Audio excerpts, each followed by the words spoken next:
বলিউডের অন্যতম আবেদনময়ী নায়িকা দিশা পাটানি অভিনয়ের বাইরে ফিটনেস, বোল্ড ফ্যাশন চয়েস আর সোশ্যাল মিডিয়ায় বিপুল সংখ্যক অনুসারী নিয়ে আলোচনায় থাকেন এই তারকা।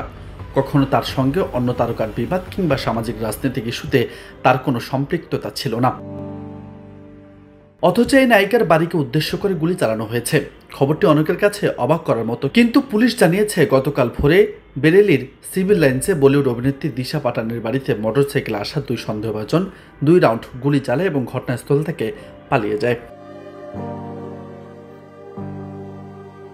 এরই মধ্যে ঘটনার দায় স্বীকার করেছে রোহিত গোদারা গোল্ট্রি ব্রার গ্যাং।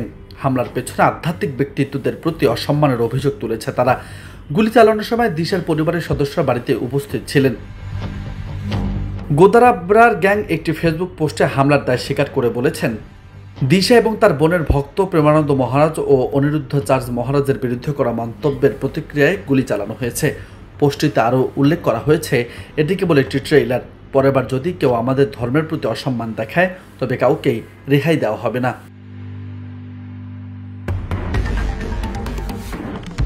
গ্যাংটি আরও সতর্ক করে দিয়েছে, এই বার্তাটি কেবল পাঠানি পরিবারের জন্য নয়, সমগ্র চলচ্চিত্র শিল্পী এবং সহযোগীদের উদ্দেশ্যে।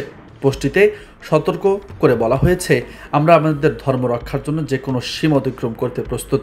ধর্ম এবং সমাজ আমাদের জন্য এক এবং আমাদের রক্ষা করা আমাদের প্রধান দায়িত্ব।